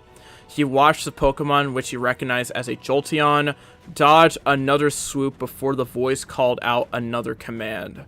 His eyes focused on a tall teenager. The mystery trainer had a cap on that hid their eyes and had a wide grin on his face as he pointed at the wary Fearow that circled above them.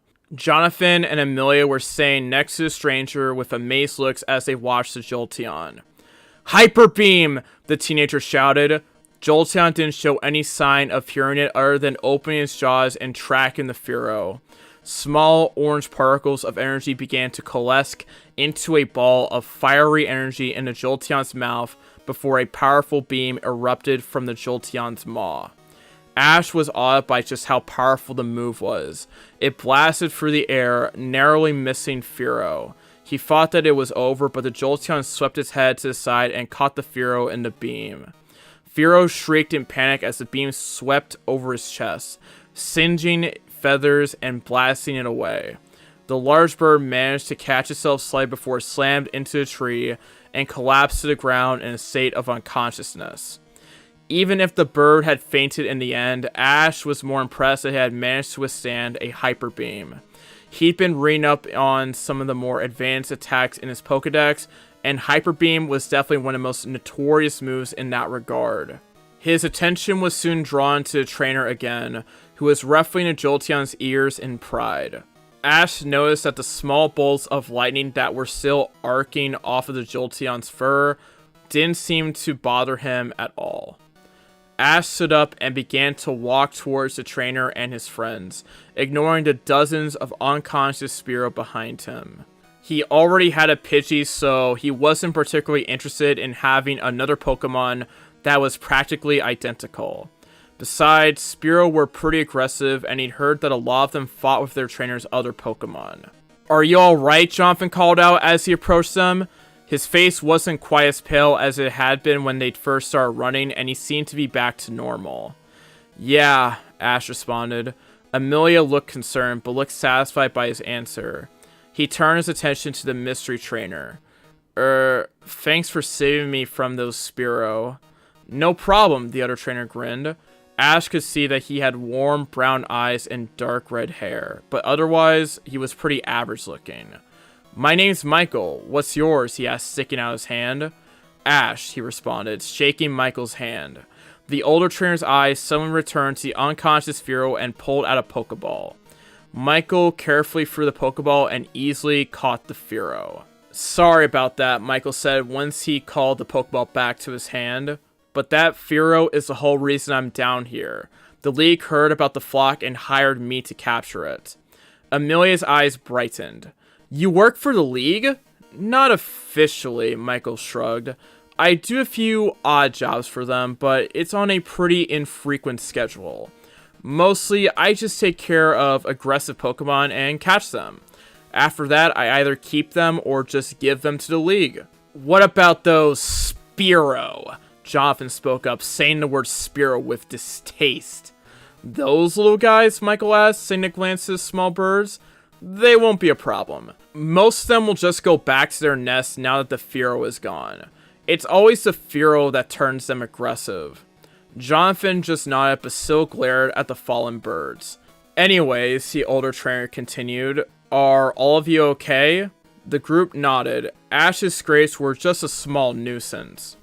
"Good, so you guys are on your way to Viridian City, right?" "Yeah," Amelia responded. "How far away is it? We've been traveling for a few days." Michael thought for a moment. 2 hours, if you can keep up with me. I need to get back to Viridian anyway, so I might as well get you guys there too." "We can keep up," Jonathan said resolutely, puffing out his chest in pride. "Alright then," Michael grinned. "Let's get going." They arrived at Viridian 2.5 hours later. The entire group, except for Michael, was sweaty, dirty, and tired and couldn't wait to get to Amelia's sister's house. From the way Amelia and Jonathan fondly recalled memories of the place, it was rather nice. Michael accompanied them through Viridian, saying that he could wait a while before heading to the Pokemon Center. That would be their next location after they dropped their things off and got cleaned up. Ash was amazed at the size of Viridian and eagerly took in all the sights that he could. He had never been to a city before, aside from a few visits to nearby cities when he was younger, and was amazed at how much bigger everything was than in Pallet Town. His amazement soon ended, his fatigue weighing out over the sights. Fortunately, Amelia's sister, a 20-year-old named Jessica, lived close to the city's border. The Pokemon Center was only a few minutes away, so they wouldn't have to worry about getting lost. As they walked towards the small home that Amelia and Jonathan pointed out, Ash decided to ask Michael what Pokemon he had. Maybe he would have a fighting type. He still wasn't sure how he was supposed to teach Nidoran Double Kick. What other Pokemon do you have? He asked curiously. Michael perked up, clearly happy with this line of questioning. Aside from Jolteon, I've got a Steelix, Gyarados, Arcanine, Machamp, and Alakazam. Michael grinned, aware of the odd looks on the group's faces. Amelia spoke up first. That's incredible, she exclaimed. Most of those are really hard to control. How long have you been a trainer? 6 years, give or take a few months, Michael shrugged. He turned his attention back to Ash. Why did you want to know? Well, I wanted to know if you had a fighting type, he admitted, nervously scratching the back of his hat. I don't know how to teach my Nidoran Double Kick, and that's the only move he can learn that could hurt Brock. Brock, eh? Michael said. I remember him. Yeah, I can give you some pointers. The secret for a Nidoran is to just get to jump and use the attack. Their legs aren't long or strong enough to do the kick by themselves, so you've got to get gravity on your side and then just drop kick. How will I know if I've got it right? Ash asked curiously. I know that I've seen a lot of fighting moves glow, but I don't know if that's just a technique or not. In a way, it is. The glowing limb or area is the part that's going to be used in the attack. But the glowing itself is caused by complete mastery of the attack, Michael explained. When your Nidoran evolves, it'll take a bit of time and practice in order to get used to the attack enough for it to glow. I get it, Ash nodded, noticing that both Amelia and Jonathan were listening intently in hopes of getting a few tips. Thanks. No problem, Michael shrugged. He suddenly stopped in front of a small, gray house. Despite its drab color, it looked rather happy looking and possessed a homely feel. The grass in front was slightly overgrown, and he could see a massive Persian happily curled up on the small porch. This is it! Amelia cried. She ran towards the house, closely followed by Jonathan. Their fatigue seemingly vanished in the face of hot food and showers.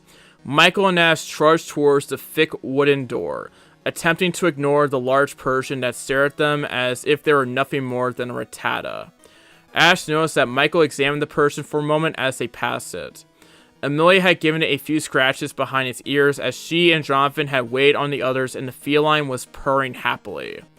Once everyone had assembled on the small white porch, Amelia loudly knocked on the door. Ash could hear footsteps approaching a few moments before the door opened, revealing a happy-looking teenager with a stark resemblance to Amelia. She looked to be about 18, and her warm brown eyes widened when she saw the group. Hey, Amelia, she said before grabbing her younger sister up in a hug and picking her off the ground. Amelia coughed from the force, and her sister blushed in embarrassment before putting Amelia back down. Hi, Jessica, Amelia wheezed out. I don't know if Dad told you, but Ash is going to be staying with us. Is that guest room still there? Yeah, Jessica said. She turned to look at Ash. Sorry, I didn't recognize you. How long has it been? 3 years? That sounds about right, he responded. Jessica nodded before turning to Jonathan. The other boy grinned at her and held out his hand. Jessica just smiled and wrapped him up in a hug. Hey, Johnny. You need to come out here with Amelia more. It's been ages since I last saw you. Only a few months, Jonathan grinned back as he stepped out of the hug. Now Jessica's eyes moved onto the last member of the group. When she saw Michael, her face twisted into distaste. Ash thought it was odd on the woman's perpetually smiling face. Oh, great, she said in annoyance. It's you. I'm not particularly happy about this either, Michael responded with a roll of his eyes. I thought that I wouldn't have to see you again after knocking you out of the conference a few years ago. Anyways, I suppose I'll be leaving for now. Good luck to all of you. Wait, what? Ash and Jonathan spoke in unison, only to be cut off by Michael practically fleeing the area. They looked at each other oddly, each regretting the fact that they wouldn't be able to grill the other trainer for more advice. Good riddance, Jessica growled before brightening up. Anyways, come on in. Amelia, Jonathan, you can have your normal rooms. Ash, I've got a guest room that you can stay in. I'll have one of those two show it to you later. They all nodded and obediently followed her into the home. It projected the same cheerful feeling as the outside of the house, and Ash noticed that several Pokemon were idly laying about. The Persian that had been outside followed them in, butting its head into Jessica's lap. She absent-mindedly scratched it as she showed them to a small room filled with couches and comfortable-looking chairs. "Have a seat," she said. "I'll be back in a few minutes with some food. I remember how hungry I was after going from Pallet to Viridian." The group thanked her and picked out their seats. Amelia took an entire couch all to herself while Jonathan found a large recliner. Ash found a couch. He jumped when a small creature shaped like an exclamation point floated up from next to where he sat, earning a laugh from his companions. "What is this thing?" he hissed, pointing at the strange creature that stared at him with its blank white eye. Amelia laughed for a second before calming down. "That's an unknown," she said. "Jessica caught it in the Sevi Islands." "An unknown," Ash said, meeting the creature's stare with new interest. "Aren't those legendary in Johto, the 1,000 Arms of Arceus or something?" "Yep," Amelia said smugly. "They're really rare. Jessica's gotten all kinds of people wanting to study it, but she won't let them. She's afraid they might hurt the little guy." "Is it very strong?" he asked curiously. "Legends were legends for a reason, and anyone who managed to catch them had to be really strong." "No, it's not," a new voice said, breaking into the conversation. Ash looked over and saw Jessica carrying a tray of food. She handed it out to the hungry trainers before continuing. The unknown floated over to her and levitated next to her head. "He's not very powerful at all, and is practically useless in battle," she continued. The unknown hummed in a tone that Ash construed as irritated, but quieted down when Jessica patted it calmingly. "But he's very intelligent. I don't know why he let himself be captured, but he's been a big help. He can get some of my Pokemon that aren't very aggressive a lot more pumped for battles, so that's helped me out." The unknown hummed again before levitating out of the room. They all looked at it, leaving for a moment before digging into the hot food. Jessica watched them with a mix of disgust and bemusement. "Is that how I ate at your age?" she asked. "No wonder all my traveling partners left me. That's just appalling." They ignored her, but by the time they finished eating, Ash and Jonathan had some questions for her. Ash began to ask her about Michael, but Jonathan beat him to it.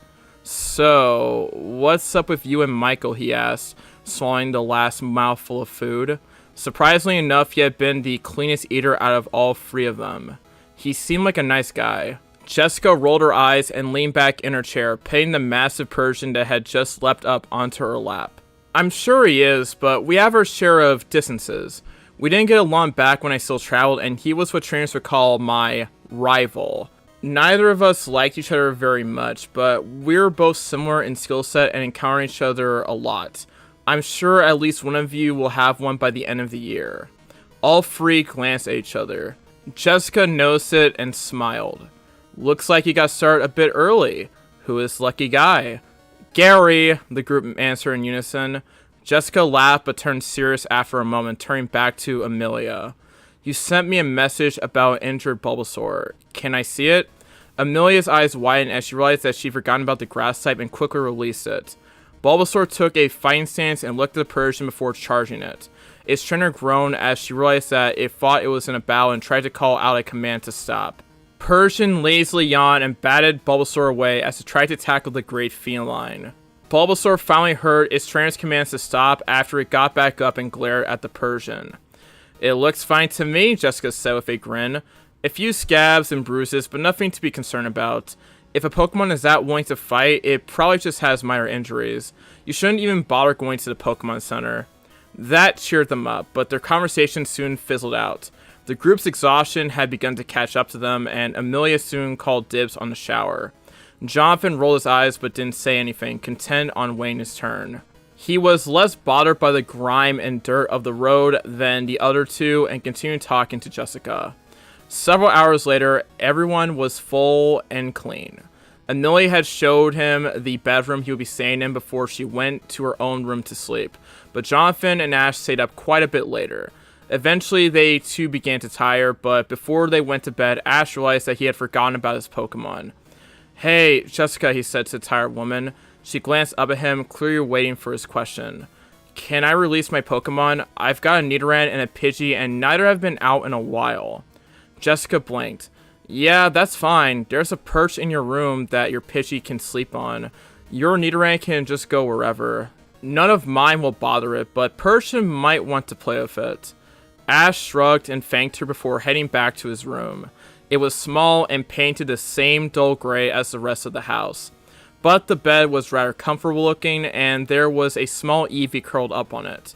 He pulled the sheets back so that he could get in, unintentionally antagonizing the Eevee in the process. It growled him in a spectacularly unintimidating manner and went back to sleep. Ash smiled and released his Pokemon before he got into bed. Nidoran instantly walked over to his feet and sat down, but Pidgey seemed to be more resistant. The proud bird puffed out its small chest and leveled a steely glare at him, seemingly attempting to challenge him. Ash rolled his eyes and walked closer to the small bird, his bulk making it back down a little. Nidoran followed and growled at Pidgey, lowering his horn. "Listen," he said calmly, kneeling to the bird's level. "We can do this the easy way, or we can do it the hard way.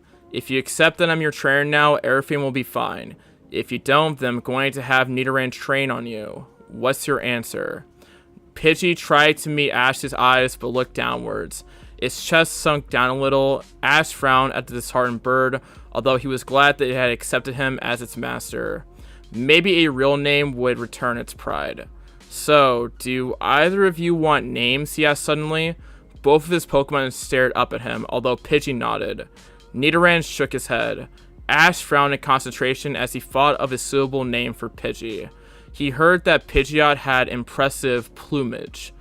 "Alright, Pidgey, is Plume a decent name?"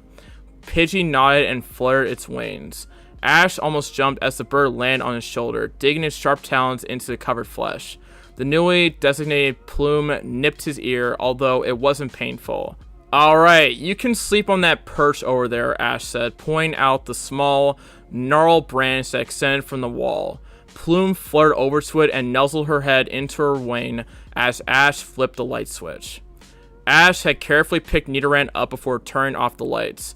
He was careful to avoid the poisonous barbs covering his friend's back, lest he accidentally poison himself. Nidoran was completely still as Ash placed him onto the bed right next to the sleeping Eevee. He yawned as he slipped into the bed and felt blackness began to overtake him. The last thing he felt was the comforting weight and warmth of Nidoran and the Eevee. The next morning, everyone was frantically trying to get ready. They wanted to make some progress into the Viridian forest, but they had all overslept an hour or two. Luckily, Jessica had stayed up a bit later last night and prepared food and replaced their supplies for them. That cut nearly half an hour of waiting time out. Eventually, the group was completely ready, each in clean clothes and more than ready to tackle the forest. It was just a 20-minute walk away, so they weren't in such a hurry once everything was packed. Jessica was giving them last-minute tips, but Ash noticed something on the newspaper. He curiously examined the photo of a grim-looking Michael outside the Pokemon Center, which seemed to be slightly damaged and covered with soot, with his Jolteon sitting next to him. Michael looked far more dangerous than Ash had thought the teenager could. The teen had a scowl on his face, and his eyes, despite being nearly hidden beneath his hat, blazed with anger. Above the large picture that covered nearly a quarter of the page, the headline read in massive print, "Trainer defends Pokemon Center. Team Rocket members still at large." Ash didn't have time to read before Amelia walked over. "What's holding you?" she asked. Ash looked up and realized everyone else was ready to go. "Nothing much," he replied and held out the newspaper. Amelia took it and began to look at it. "Now check out the headlines." "Wow," she muttered, her eyes growing wide as she looked at the scowling face of Michael. He must be really strong to be able to beat Team Rocket. It says here that he almost captured them with just his Jolteon. They escaped in a balloon? Amelia said incredulously. Who uses hot air balloons for anything? "I don't know," Jessica said, butting into the conversation, "but don't try to follow his example. Michael's not my favorite person, but I know they're strong enough that Team Rocket won't want to bother him. They know their limits and will certainly limit their activities when he's in the area." "How do you know all that?" Jonathan piped up. He didn't move from his position by the door. "He was my rival," she shrugged, avoiding his real question. "It was my business to know how strong he was, and he was stronger than most trainers even a few years ago. Michael's probably only gotten stronger since then, but that's not important. What is important is that you stay out of Team Rocket's way. Run if you can, only fight if you have no other choice. They sighed and nodded. Even if they would rather fight the criminals, they realized that their Pokemon wouldn't even be a challenge for the hardened Rockets. Alright, Jessica smiled. Now get going. By the way, Amelia, I'm planning on entering the Indigo Conference this year.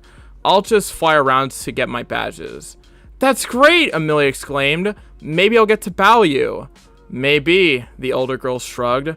Now, you should go before it gets too late. The Viridian Forest isn't a fun place to be, and you need to get as far in as possible.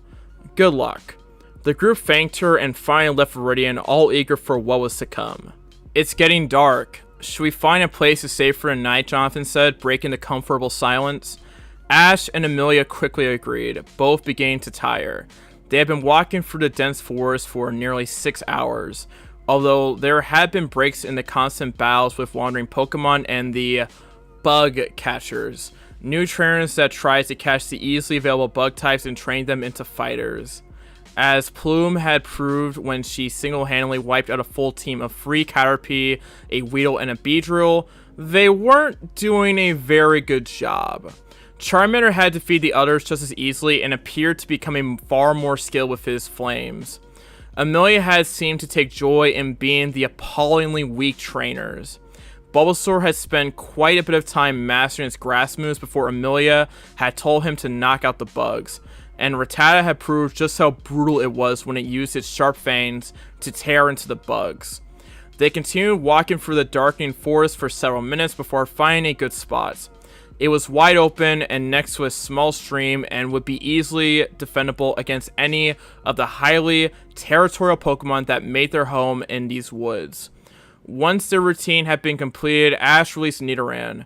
He had about 2 weeks before he would have to face Brock at Pewter City, and he would need every second of spare time to teach Nidoran Double Kick. Focus energy was already mastered, so at least he could fall back on that if he needed to. Amelia and Jonathan released their own Pokemon that need to learn moves. Jonathan had Charmander scratching at a rock, which was apparently one of the best ways to learn Metal Claw. Amelia had Rattata attacking a tree with its long fangs so it would learn Hyper Fang. Bulbasaur was strengthening its vines by holding up large rocks. All of them made progress. Charmander's claws had begun to shine brightly and make thin gouges into the rock, although the lizard still had a bit more to go. Jonathan was quite pleased with his Pokemon and gave it an extra bit of food, which Charmander happily ate before curling up and falling asleep next to its trainer. Rattata's fangs had begun to glow a bright white whenever it lunged at the tree, and large chunks had been torn out of the wood. Amelia praised it and also gave it more food. Bulbasaur was exhausted by the effort from his own training and also received extra food. Nidoran improved the most. Ash had managed to find a video of a Nidoran using Double Kick in the Pokedex files and showed it to Nidoran. The small Pokemon now had an idea of what to do, and had practiced jumping high into the air before drop kicking whatever he was told to. His small feet had begun to shine brightly whenever he did the move. Everyone was tired by the time they were done and quickly fell asleep, putting out the fire before they got into their sleeping bags. The Pokemon were left out in order to warn the trainers of any approaching bug types. The next 2 weeks passed in much of the same manner. Trainers grew scarce as they ventured further into the massive forest, but their encounters with wild Pokemon grew. Only the roving groups of Pikachu could give them much trouble, but if the group managed to separate them, they were easily fought off. Most of the trainers they met now were much more powerful than the ones at the entrance of the forest, and had teams full of Beedrill and Butterfree, although some had more exotic options such as a rare Cypher or bugs from Hoenn and Sinnoh. Only a few trainers had a more varied team, which showed them as trainers that were in the same situation as the group. All of their Pokemon had grown much stronger from the constant battles and had toughened up a considerable amount. Bulbasaur's bulb was growing larger, showing that it was nearing evolution, and had learned Razor Leaf and had mastered Poison Powder. Charmander had perfected Metal Claw and could easily tear boulders apart. His tail's flame had begun to glow brighter, and his skin had taken on the slightest hint of red. His evolution was also nearing. Nidoran had mastered Double Kick several nights ago and had taken to using it in combination with Focus Energy during battles. Ash was glad that Nidoran seemed to be quite skilled with the move and knew how to apply it to great effect. According to their map, they were only a few miles from Pewter City. The forest was already beginning to thin, and everyone was anxious to finally return to civilization. Their clothes were dirty, their hair was matted, and tempers had begun to fray. There still wasn't any real conflict, just slightly acerbic comments and cutting criticism, but everyone could see where the situation was taking them. As they walked down the path through the thinning forest, they were all feeling extremely anxious. Civilization was a welcome thing right now, and each of them couldn't wait to get clean and eat all that they could. The Pokemon also seemed desperate to get out of the forest. None of them naturally lived in forests, so they were all uncomfortable with the trees. Just as they were walking out of the clearing, a long, shining blade sliced through the air in front of them. Ash jumped back in panic, hurriedly releasing Nidoran. He jumped away, closely followed by his shocked companions, and looked at the source of the attack. Ash rolled his eyes and sighed as he saw a determined-looking kid, garbed in fake-looking samurai gear, glaring at him. Unfortunately, the sword was very real, as shown by the sharp edge. The kid looked at them proudly and buried his sword into the soft ground before speaking to them. "Are you trainers from Pallet?" he asked, leaning on the sword. Ash noticed that his helmet was slipping to the side, as if it hadn't been put on correctly. "Yes," Amelia answered cautiously, a hand on Rattata's Pokeball. "Why do you ask?" A wide grin split across the kid's face, and he released his grip on the sword and withdrew a Pokeball.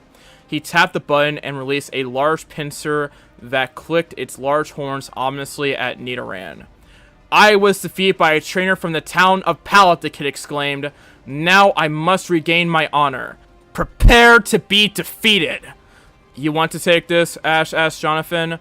The other boy grinned widely with a gleam in his eye. Jonathan laughed at the expression on the kid's face when he saw Charmander. "Your fire lizard shall not defeat my pincer," the boy cried. "Pincer, use Hyper Beam!" The group's eyes widened and their jaws dropped as small particles of orange light began to gather in the gaping maw of the pincer. Jonathan recovered from his shock quickly and began to command Charmander. "Dodge it!" he shouted. Charmander barely jumped to the side before the Hyper Beam burst from the pincer's mouth, the powerful beam missing Charmander by a great distance and blasting through the trees. It was clear that the pincer wasn't very experienced with the powerful attack, as it only managed to keep the beam going for a single blast. The pincer was tired from the attack and collapsed to the ground for a moment, although it began to pull itself up. By the time it was ready to fight again, Jonathan had already acted. "Ember," he said. Charmander reared his head back and released a small ball of flame that hit Pincer.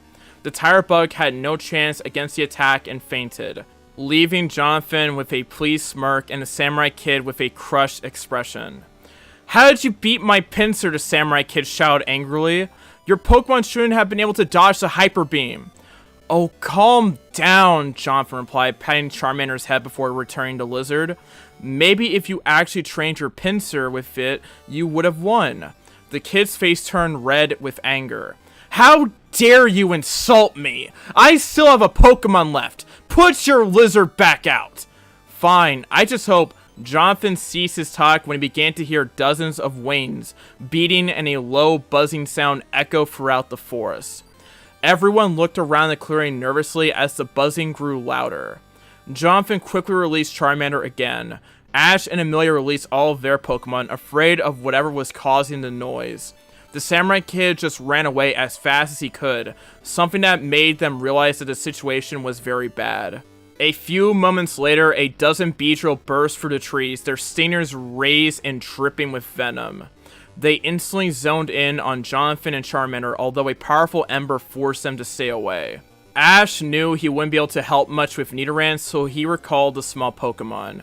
Plume was awaiting orders, her wings tense and ready to launch her into the air at a moment's notice. Amelia had already acted, ordering Bulbasaur to use Vine Whip and Razor Leaf on the Beedrill. "Gust!" he shouted, his voice barely carrying above the loud buzzing. Plume's sharp hearing picked his words out, however, and the Pidgey burst up into the air. With a few beats of her small, powerful wings, Plume had thrown several Beedrill onto the ground where they were easily knocked out by Rattata. Unfortunately, the rest of the Beedrill realized the threat Plume posed and went after the bird. Ash called out a warning, but Plume was too slow to dodge the numerous barbs that shot from the Beedrill's stingers. The poison stings hit their mark, and Plume began to fall to the ground. Ash ran to catch her, but the remaining Beedrill tried to do a similar attack on him.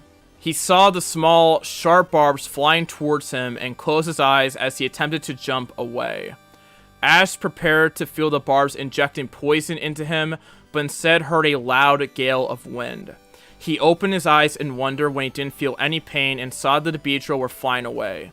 A magnificent bird flew after them, throwing them down to the ground for Rattata with a single flap of its powerful wings.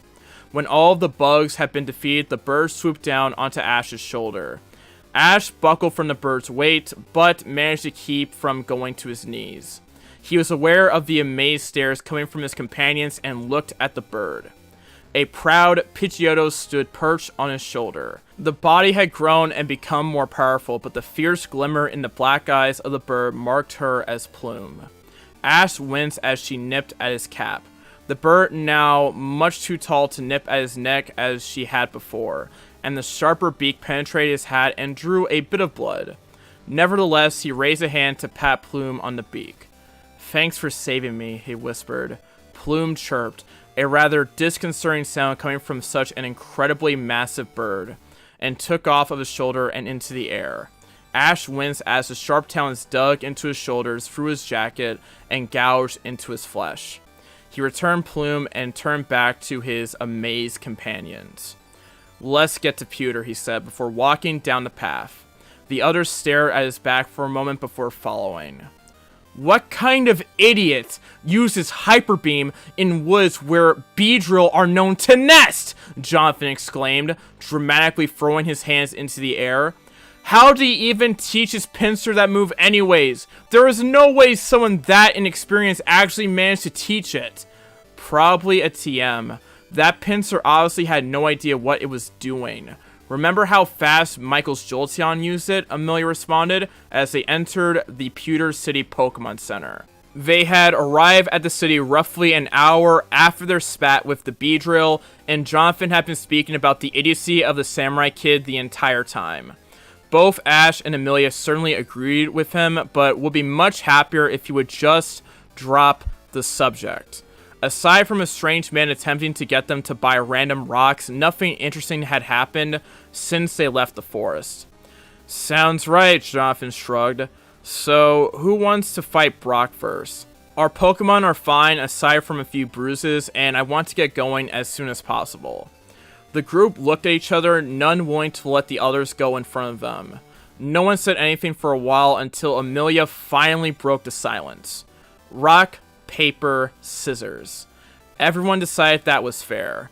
Ash ended up winning the most of the 3 rounds, so he would be the one to battle Brock today.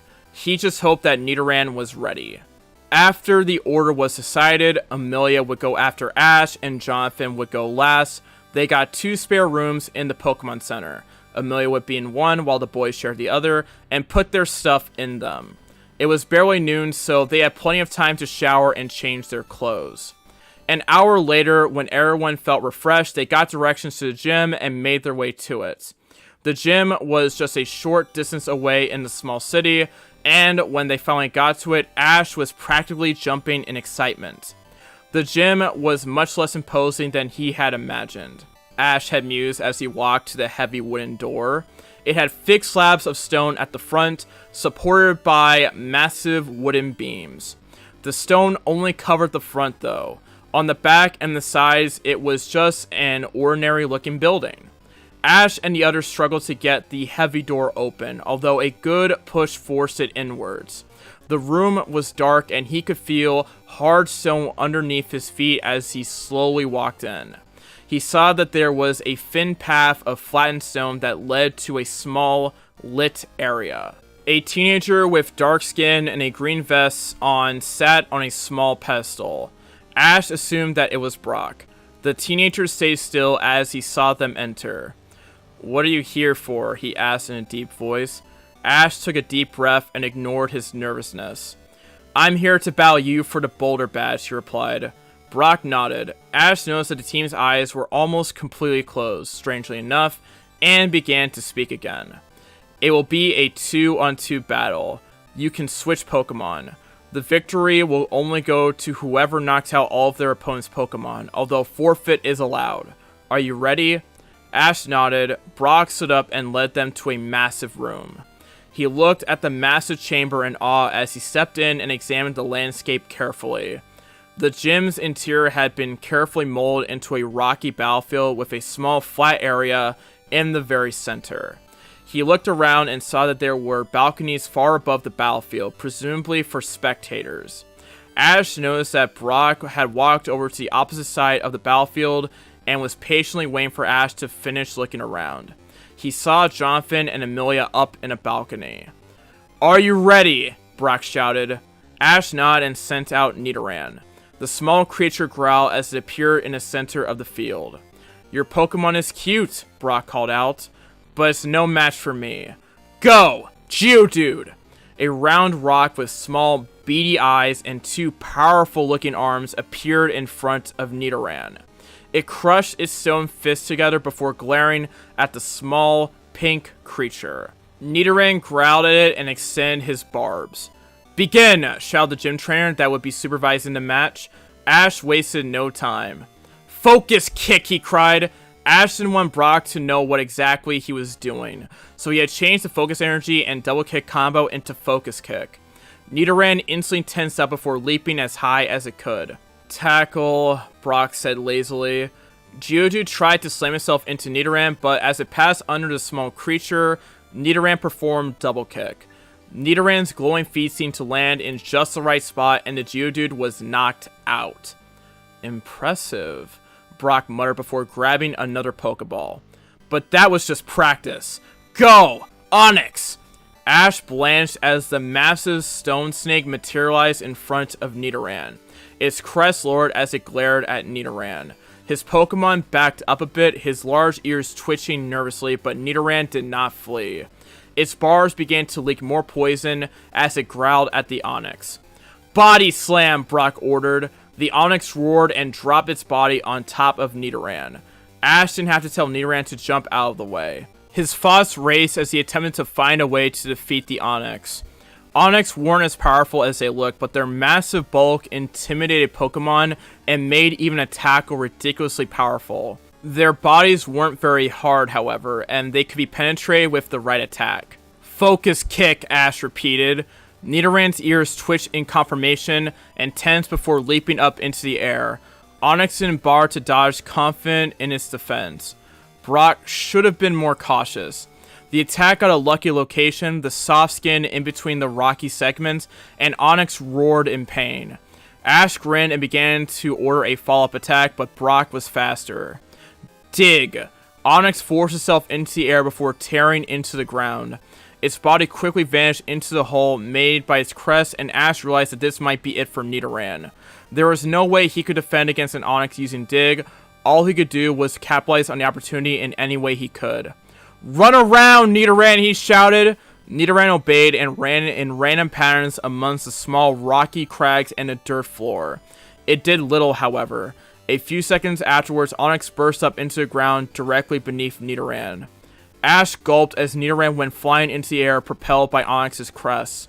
If Nidoran just landed on the ground, he would be badly hurt.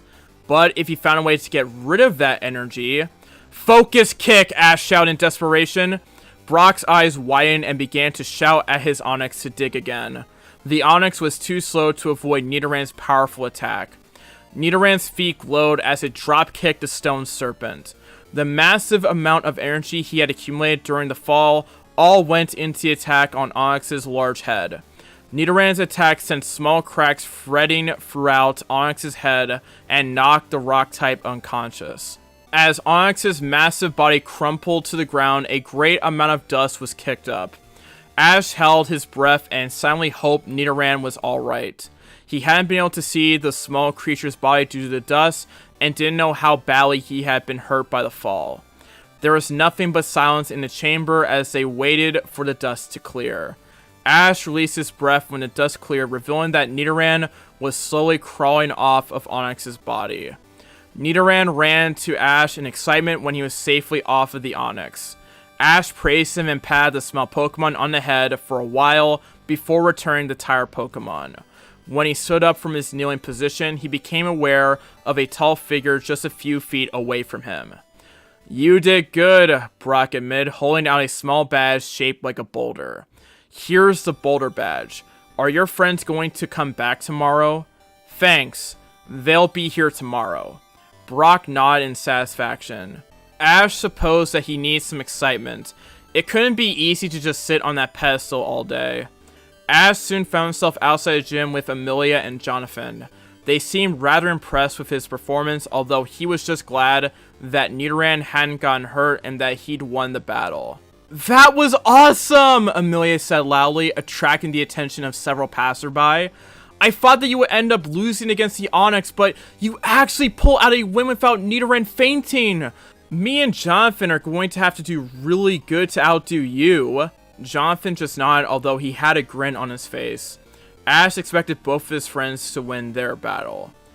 Amelia's battle had just begun. It was a one-on-one battle, and she had chosen Bulbasaur. Brock had used his Onix again, and it seemed warier than it had the previous day. It tried to dodge the worst of the attacks and was doing surprisingly well for such a bulky creature. "Rock throw," Brock commanded. Onix tore a piece of one of the small mountains off with its powerful mouth and hurled it at the Bulbasaur. "Dodge!" Amelia shouted. Bulbasaur used his vines to pick itself up and avoid the massive chunk of rock. "Now! Vine Whip!" she cried. Her Pokemon lashed out at the Onix with its vines, the effective attack cutting into the thick stone of its body. Bulbasaur continued to use Vine Whip against the weakened Onix, although Brock soon put an end to that. Dig! Onix performed the same maneuver as it had with Nidoran and tunneled through the earth until it was directly below Bulbasaur. Amelia fully expected that and had Bulbasaur push himself away with his vines. Onix burst out of the ground, raining chunks of earth upon Bulbasaur and the two trainers and creating a massive cloud of dust. It seemed to know where Bulbasaur was, as it quickly snaked its way towards a specific location. "Stun Spore!" Amelia shouted, unwilling to let the Onix get close to Bulbasaur. Ash could see just the barest hint of golden spores coating the massive stone serpent before the dust swallowed it back up. "Slam!" Brock said. Onix roared and reared up out of the dust cloud before falling down onto Bulbasaur. Its movements were slow and thick, proving that the stun spore had worked effectively. Amelia ordered Bulbasaur to dodge, and Ash saw just the smallest hint of a small green body through the cloud. "Now, Razor Leaf, finish it off with Vine Whip," Amelia ordered. Bulbasaur, now out of the dust cloud, obeyed and fired dozens of sharp leaves at the stone snake. Onix roared in pain as the leaves cut into his stone body, but collapsed when Bulbasaur used Vine Whip one last time. Brock sighed when Onix fell to the ground, but handed Amelia the boulder badge anyways. Amelia grinned and ran out of the gym after praising Bulbasaur for his victory. "Metal Claw," Jonathan said. Charmander's claws grew metallic and shiny as they gouged into Brock's Graveler. The rock type roared in pain and tried to fight back, but Charmander ignored its resistance and continued to tear into it. After a few moments, the Graveler fainted and Brock sent out a Rhyhorn. It dumbly looked around for a few seconds before focusing on the fire type. The Rhyhorn charged at the lizard, fiercely roaring as it neared its target. "Metal Claw," Jonathan lazily repeated. Charmander nodded and casually sidestepped the charging Rhyhorn, tearing into the stone body of its opponents as Rhyhorn passed. The Rhyhorn tried to turn and attack Charmander, but it ended up flipping over and slamming its body into one of the stone hills. Ash and Amelia both blinked as the Rhyhorn accidentally knocked itself out. Jonathan's battle had been shorter than either of theirs, and he and Charmander had proven to be powerful fighters. Charmander was surprisingly agile and fast, although it still barely managed to dodge the worst of the rock attacks. Brock seemed just as dumbfounded as he stiffly walked over to Jonathan and gave him the boulder badge. He also seemed to be talking about something to the other boy, and Ash saw the gym leader recall Rhyhorn and hand the Pokeball to Jonathan, who reverently took it from Brock's calloused hands. Did he just give Jonathan a Rhyhorn? Ash asked Amelia as he stood up and walked out of the balcony. It looks like it, Amelia responded, equally dumbfounded. Although Jonathan was a good guy, he wasn't someone that you would give a Pokemon to. He could be rather irresponsible at times. Ash just shrugged and walked out of the gym, closely followed by Amelia. Jonathan had a wide grin on his face as he waited for them. He was tossing the Pokeball up and down in the air and didn't seem to notice them at first. When Amelia tapped him on the shoulder, he took his eyes off of the Pokeball. Can you believe it? He shouted excitedly. Brock gave me a Pokemon, and I got the Boulder Badge too. Why did he give you that Rhyhorn? Amelia wondered. Jonathan brightened even more and seemed to be practically bouncing around in excitement. Brock said that it was causing trouble around Pewter, so he had to catch it. He doesn't want to put the time into training it when he has several good teams already, and figured that I could use it. Brock saw that I only had Charmander, so he decided that I would be able to put the Rhyhorn to better use than either of you. That makes sense, Ash shrugged. Anyways, let's get ready. Do both of you have everything packed? Yeah, Amelia replied. Hopefully we'll be able to get to Mount Moon within a week. I don't want to be out in the wilderness for so long, ever again. Agreed, Jonathan said. I'm completely ready. Let's just head back to the Pokemon Center and... All of a sudden, the strange man that had been attempting to sell them rocks outside the city shoved past them, rushing into the gym. They all looked at the man oddly before shrugging and continuing on their way to the Pokemon Center. They've been meeting a lot of weird people lately. Ash stood outside of Pewter with his friends. Plume was flying overhead, scouting out their path and reporting potential dangers. The road could be dangerous and treacherous at times, so every bit of safety helped. Amelia and Jonathan stood next to him, both looking eager and determined to get past Mount Moon and into Cerulean City. It would be a long journey, but by the time they finished, they would be much, much stronger. He grinned and started walking. They might have all the time in the world, but he didn't have all the patience in the world. Ash wanted to be at Cerulean as fast as he could. And then he would get to show just how good he was. And that is the end of Chapter 1, and basically the end of this video. But before I end it off, question of the day, what did you think of the first chapter of this fanfic? Let me know in the comments below. Thank you all for watching this video. Again, this was a pretty fun fanfic to read. I really like this fanfic, and I was recommended to read it, but I think I did read a bit before, but never finished it. So I am very happy to give you guys the opportunity to share this fanfic with you, because it's a really good fanfic. And hopefully you guys hit the like goal so I continue reading the series, because again, it kinda is one of my favorite Pokemon fanfics ever right now. Like, it's a really, really good fanfic. And the fact it's been going on for 10 years, or nearly 10 years, because it was published on August 25th, 2012, it's pretty great to see this fanfic is still continuing. Anyways, in terms of the usual stuff, make sure to like, comment, subscribe, and turn on notifications. And, of course, share the video. That is pretty important. Again, liking and subscribing, it helps me out with the algorithm, so is commenting. And, of course, sharing a video with anybody who's interested in this type of content is pretty great as well. Shout out to my $10 patrons, my $20 patrons, Gabe Tidwell and Night Slasher. They're on screen. And, of course, stay tuned for Legacy Chapters 47 for 49, What If Kakashi Wasn't Chia Part 5, and some other videos in between. I am working on the first chapter of that Legacy video, and What If Kakashi Wasn't Chia Part 5 is in the works. So hopefully you guys will enjoy that content, and I also have a Fury video already done. It just needs a thumbnail, and we'll be ready to go. Anyways, in terms of some of the other stuff in between, actually that's about it. So this has been your boy, the Anime Stage Sound. Peace, your ha. Cue the outro. Bye-bye. Still gonna fight for what I love, still gonna die for what I love, still gonna try, I won't give up, still gonna fight until I've won. They say I'm way too obsessed and I've got nothing left, and And I'm not quite there yet, but those words they'll regret. Cause I've got something left, and I'm not giving in. I will not let